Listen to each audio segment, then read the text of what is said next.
কারা আড়াল থেকে আগুন জ্বালাচ্ছে, কারা আড়ালে থেকে আগুন জ্বালাচ্ছে প্রশ্ন উঠছে। পরের প্রশ্ন কি উঠছে? পরের প্রশ্ন উঠছে অগ্নিগর্ভ বাংলাদেশের পেছনে বিদেশি অর্থ ব্যবহার হচ্ছে, কারণ এই আন্দোলনে প্রচুর পরিমাণ অর্থ কি ব্যবহার করা হচ্ছে সেই প্রশ্ন উঠছে, এবং সেই অর্থ কি বিদেশি, এবং বিদেশি শক্তি কি এই মুহূর্তে বাংলাদেশের পরিস্থিতি কি সেই নিয়ে প্রশ্ন রয়েছে আমাদের যে প্রতিবেশী দেশ, সেই প্রতিবেশী দেশ হচ্ছে ভারতবর্ষ তথা বাংলার মানুষের। হ্যাঁ, এই প্রশ্নটা স্বাভাবিক থাকার কথা, কারণ হচ্ছে বাংলাদেশ হচ্ছে আমাদের প্রতিবেশী দেশ, এবং যারা বাংলা ভাষাভাষী পশ্চিমবঙ্গে বসবাস করে তাদের সঙ্গে বাংলাদেশের একটা যোগসূত্র আছে, সেটা হচ্ছে ভাষার যে সূত্র, সেই সূত্র রয়েছে। তাই প্রতিটা মুহূর্তে আপডেট জানতে চাইছে মানুষের যে বাংলাদেশের পরিস্থিতিটা বর্তমান কি। আর আজকে বেশ কিছু আপডেট নিয়ে আপনাদের সামনে আমি হাজির হয়েছি, বেশ কিছু আপডেট আপনাদের সামনে বলবো। সাথে একটা বিষয় আপনাদেরকে জানাবো যে আমাদের ভারতবর্ষে অর্থাৎ আমাদের পশ্চিমবঙ্গে যেসব মেইনস্ট্রিম মিডিয়া রয়েছে তারা কি কি প্রশ্ন করছে বাংলাদেশ নিয়ে, অর্থাৎ বাংলাদেশের যে কোটা আন্দোলন চলছে, সেই কোটা আন্দোলন অর্থাৎ কোটা বিরোধী যে আন্দোলন চলছে সেই আন্দোলন নিয়ে এই আমাদের বঙ্গ যে মিডিয়াগুলো রয়েছে সেই মিডিয়াগুলোর প্রশ্ন কি রয়েছে, তারা কি প্রশ্ন চাইছে, তারা কি প্রশ্ন আপনাদেরকে জানাতে চাইছে, তারা কি তৈরি করতে চাইছে গোটা বাংলা জুড়ে, সেই প্রশ্ন আপনাদেরকে দেখাবো প্রতিটা মুহূর্তের। তারা কি কি প্রশ্ন করছে, কি প্রশ্ন তুলতে চাইছে। একটা সাংবাদিক তো বড় বড় চিল্লে কথা বলে, কি প্রশ্ন সে তুলছে এবং তার জবাব কে দেবে সে নিয়ে আপনাদের দেখাবো। তার আগে বেশ কিছু প্রশ্ন আপনাদের সামনে আমি রাখছি। সেটা হচ্ছে যে বাংলাদেশের, আমি প্রথমেই বলেছি যে বাংলাদেশের এখনো পর্যন্ত 100 জনের মৃত্যু ছাড়িয়ে গেছে, অর্থাৎ 100 জন ছাত্রছাত্রীর মৃত্যু হয়েছে, অর্থাৎ যে মৃত্যুর সংখ্যাটা তা কিন্তু প্রথম দিকে কিন্তু আমরা অল্প দেখেছি, কিন্তু এই মুহূর্তে সেই আপডেট যে 100 জনের অধিক কিন্তু মৃত্যু হয়েছে, এবং বর্তমান এই মুহূর্তের আপডেট হচ্ছে যে 100 জনের অধিক প্রায় কিন্তু তারা সেই আন্দোলনের জেরে কিন্তু হসপিটালে তারা ভর্তি রয়েছে এবং চিকিৎসাধীন রয়েছে। এখনো পর্যন্ত আন্দোলন চলছে। পুরোপুরি বাংলাদেশকে ইতিমধ্যেই কিন্তু কারফিউ জারি করা হয়েছে। সেখানে কিন্তু একদম পুরো সরকারি তরফ থেকে ঘোষণা দেওয়া আছে যে যদি কোনো কিছু দেখা হয় ডাইরেক্ট গুলি চালিয়ে দেবে, অর্থাৎ ডাইরেক্ট কিন্তু একটা মৃত্যুর ফাঁদ সেখানে এই মুহূর্তে বাংলাদেশে, গোটা বাংলাদেশ জুড়ে রয়েছে। গত রাতেও আপনারা দেখেছেন যে গত রাতে কিভাবে বাংলাদেশের বিভিন্ন প্রান্তে কিন্তু গুলি বোমা বারুদের কিন্তু একদম ছেয়ে ছিল, এবং আপনারা জানেন যে এখনো পর্যন্ত সেই আপডেট কিন্তু আমাদের সামনে উঠে এসেছে, এবং বেশ কিছু প্রশ্ন আপনাদের সামনে রাখছি। যে প্রশ্নটা হচ্ছে যে একটা মিডিয়া চ্যানেল, আমি আপনারা যদি ছবি চান তাহলে আমি ছবি দেখাবো, আর যদি মনে করেন যে অডিও শুনবো সেই অডিও আপনাদেরকে শোনাবো যে তারা কি কি প্রশ্ন করছে, কি বলতে চাইছে। মানে বাংলাদেশের ছাত্ররা কি জঙ্গি বা এরকম কিছু, না অন্য কোনো বিষয় নিয়ে তারা ইঙ্গিত করতে চাইছে। প্রশ্নটা যদি আপনারা চান আমি কমেন্ট করলে আমি দেবো আপনাদেরকে, যদি আপনারা অডিও শুনতে চান অডিও শোনাবো, আর যদি মনে করেন না ভিডিও একটু দেখতে চাই ভিডিও শোনাবো। যে কিভাবে প্রশ্ন করছে, একটা মিডিয়ার এইভাবে প্রশ্ন হতে পারে, সে প্রশ্নের জবাবই নেই, জবাব কে দেবে? একটা তো প্রশ্ন উঠলে তার তো প্রশ্নের জবাব থাকবে প্রথমেই, সেই জবাবটাই নেই তাদের কাছে। বলছে এর জবাব কে দেবে, জবাবই খুঁজে পাওয়া যাচ্ছে না, প্রশ্নের উত্তরে নেই, কিন্তু প্রশ্ন তুলছে কে?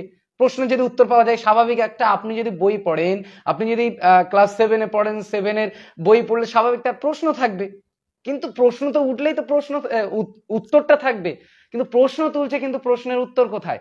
আপনাদেরকে শোনাবো, আপনারা জাস্ট কমেন্ট করে যদি জানান যে অডিও শুনবেন না ভিডিও দেখবেন। আপনারা যদি একটু কমেন্ট করেন একজনের।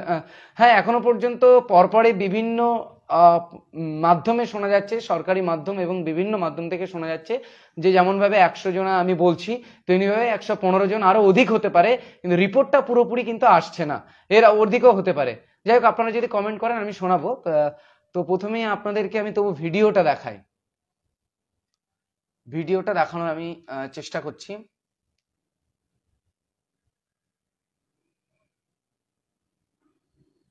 পৌঁছে গিয়েছে, আপনারা অডিওটা শুনুন। নষ্ট হচ্ছে, ব্যক্তিগত সম্পত্তি নষ্ট হচ্ছে, রাস্তা অবরোধ করে দেওয়া হচ্ছে, ভালো করে শুনবেন, দেওয়া হচ্ছে, বিশ্ববিদ্যালয়ের গেট ভেঙে দেওয়া হচ্ছে, জেলখানা ভেঙে দেওয়া হচ্ছে, সরকারি টিভি চ্যানেলের অফিস ভেঙে দেওয়া হচ্ছে, মেট্রো স্টেশন। তারপর এই ছবিগুলো নিয়ে প্রশ্ন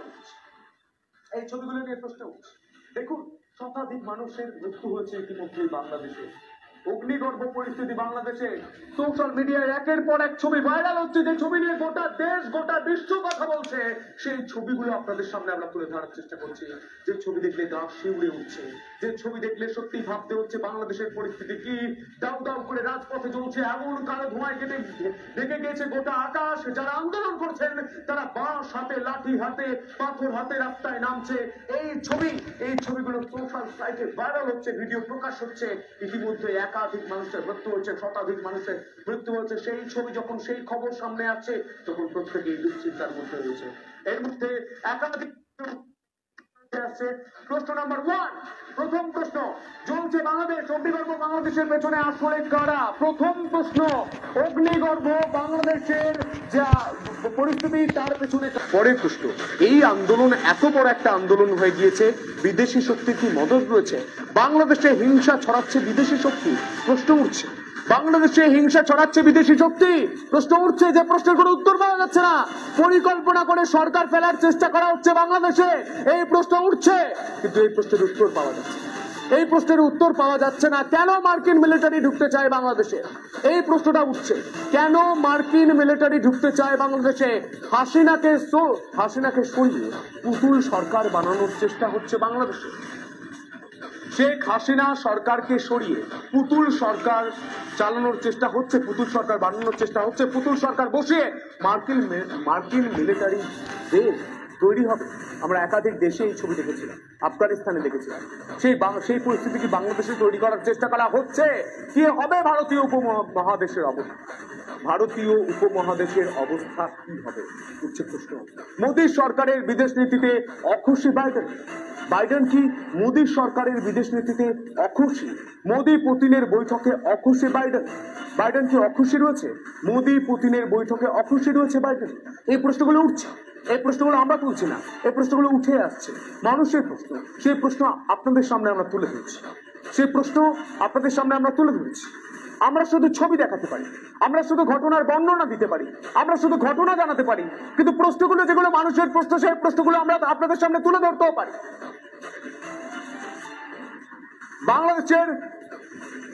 বাংলাদেশের এই পরিস্থিতির পেছনে কি পাকিস্তানের গুপ্তচর সংস্থা? রক্তাক্ত বাংলাদেশ, মুক্তিযোদ্ধা সংরক্ষণ বিরোধিতা পড়ুয়াদের দিকে দিকে জ্বলছে আগুন। পরিবারের সঙ্গে যোগাযোগ করতে না পেরে যথেষ্ট উদ্বিগ্ন ভারতে আসা বাংলাদেশের বাসিন্দারা।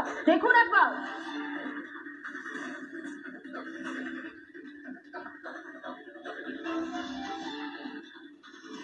আমি জাস্ট ভিডিওটা আপনাদের পজ করলাম। হ্যাঁ, একটা বিষয় বলছিলাম। বিষয়টা ভেবেছেন যে প্রশ্ন তুলছে, কিন্তু সেই প্রশ্নের জবাব কোথায়? এটা কি? প্রশ্ন তুললে তার তো জবাব খুঁজবে, কিন্তু তার জবাব নেই। এ কেমন মিডিয়াগিরি, এ কেমন সাংবাদিকতা? কাদের সঙ্গে স্টুডেন্টদের যোগ রয়েছে? আমি বলছি না আমি একটা স্টুডেন্ট, তারা যে তাদের দাবি দাওয়া নিয়ে, সেটা দেশের ব্যাপার, সেই দেশের ব্যাপার। সে তাদের দাবি দাওয়া থাকতে পারে, সেই দেশ তাদেরকে অনুমোদন দেবে কিনা, কোটা বাতিল করবে কিনা, সেটা ব্যাপার। আপনারা জানেন যে হাসিনা সরকার যখন 2011 সালের পর, অর্থাৎ 18 পরে কিন্তু বাতিল করা হয়েছিল পুরো টোটাল কোটা সিস্টেমকে। যে কোটা সিস্টেম রয়েছে বাংলাদেশে, সেই কোটা সিস্টেমকে 2018 সালে প্রচুর আন্দোলন হয়েছিল। এবং আজকে যে আন্দোলন আপনারা দেখছেন, সেই আন্দোলন কিন্তু এর আগেও বিশাল রূপ নিয়েছিল, এবং সেটা শাহবাগ থেকে গোটা ঢাকা শহর পুরো জুড়ে গিয়েছিল, এবং সেখানেও প্রচুর মানুষ তারা সেই আন্দোলনে যোগ হয়েছিল। সেই আন্দোলনের ফলে হাসিনা সরকার কিন্তু বাতিল করেছিল যে এই কোটা যে সিস্টেম ছিল, সেই কোটা সিস্টেম টোটালটাই বাতিল করা হয়েছিল। কিন্তু তার পরবর্তীতে হয়েছে কি, তার পরবর্তীতে এবারে অর্থাৎ মাঝখানে কিন্তু মামলা করা হয়েছিল 2021-এ কিন্তু মামলা করা হয়েছিল। যারা সেখানকার মুক্তিযোদ্ধা রয়েছে, সেই মুক্তিযোদ্ধাদের যারা নাতি রয়েছেন, মানে নাতি বা সন্তানের যারা রয়েছেন, তারা কিন্তু মামলা করেছিল। এবং সেই মামলাটা হচ্ছে যে রিট দায়ের করেছিল তারা হাইকোর্টে, তাদের দেশের হাইকোর্টে রিট দায়ের করেছিল।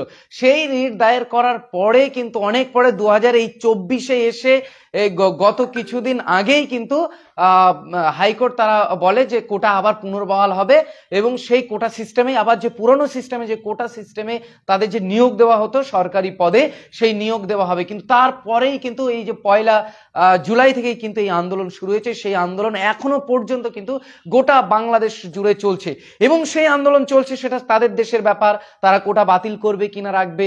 তাদের যে আন্দোলন চলছে, প্রচুর ছাত্র মরেছে। আমি একজন ছাত্র হিসাবে স্বাভাবিক, ইউনিভার্সাল এটা, যে গোটা বিশ্বের যেখানে ছাত্ররা মরবে সেই ছাত্রদের পাশে থাকবে ছাত্ররা, এটা স্বাভাবিক, এটা তো স্বাভাবিক ঘটনা। কিন্তু এই ঘটনা আপনি দেখছেন যে একটা ছাত্র, সেখানে তারা ছাত্র, ছাত্র অর্থাৎ প্রতিটা কলেজ বিশ্ববিদ্যালয়ে যেসব ছাত্র ছাত্রীরা রয়েছে তারা কিন্তু আন্দোলনে নেমেছে। তারা এখন এই দেশে বসে, এই বাংলাতে বসে তারা সেই আন্দোলনের ছবিটা কোনো একটা দিকে ইঙ্গিত করছে। এই ইঙ্গিতটার পিছনে আমি কি প্রশ্ন তুলতে পারি? যে প্রশ্নটা হচ্ছে যে আপনি যে বড় বড় চিল্লে চিল্লে যে প্রশ্ন তুলছেন যে আন্দোলনের মাদাত করছে কারা, এর পিছন দিয়ে ফান্ডিং আসছে কোথা থেকে, টাকা আসছে কোথা থেকে, এটা কি পাকিস্তানের সঙ্গে যোগ, এই প্রশ্ন যদি ওঠে তাহলে আমি কি বলতে পারি মুসলমান বলে কি এই প্রশ্ন? এটা আমিও প্রশ্নের জবাব আমার কোথায়, আমি জবাব দিতে পারবো না, কেন জবাব আমার কাছে নেই। আপনার কাছে যদি জবাব না থাকে আমার কাছে এর জবাব নেই। আমি প্রশ্ন তুলতেই পারি, এই যে জনগণ তুলছে, আমি যদি চালিয়ে দিই যে জনগণ তুলছে প্রশ্ন। তো এই হচ্ছে ব্যাপার, যে একটা দেশ, সেখানে তারা তাদের ছাত্রছাত্রীরা আন্দোলন করছে, কোটা বিরোধী আন্দোলন, তাদের দেশের ওটা ম্যাটার, তারা আন্দোলন করছে। কিন্তু পুলিশ এবং যেটা প্রকাশ্য এসেছে সংবাদ মাধ্যমের থেকে যেটা প্রকাশ্য এসেছে, সেখানে যে গভর্নমেন্ট সেখানে রয়েছে, সেই গভর্নমেন্টের ছাত্রদের মাদাতে, অর্থাৎ তাদের যে ছাত্র সংগঠন রয়েছে লীগের, সেই ছাত্র সংগঠনের দ্বারা এবং পুলিশের দ্বারাই কিন্তু অত্যাচার করা হচ্ছে এই আম ছাত্রছাত্রীদের, এমনটাই সংবাদ মাধ্যমে উঠে এসেছে। আপনারা দেখেছেন, প্রতিটা নিউজ আপনারা দেখছেন। কারণ হচ্ছে আমরা ভাষাভাষী বাংলা, একই ভাষার দুই দেশ, অর্থাৎ ভারতবর্ষ আর বাংলাদেশ, দুই দেশ, কিন্তু একই ভাষার আমাদের যে মিল রয়েছে, অর্থাৎ বাঙালি। তো বাঙালিদের মিল থাকার কারণে প্রতিটা মুহূর্তে আপনাদেরকে আপডেট চাইতে মন চাইছে, যে আপডেট কি রয়েছে বাংলাদেশে। তো এই মুহূর্তে বিভিন্ন জায়গায় বিভিন্ন এসেছে যে 100 জনের অধিক এখনো পর্যন্ত মৃত্যুর সংখ্যা, এবং আহত রয়েছে কিন্তু 100 জনের অধিক কিন্তু আহতও রয়েছে।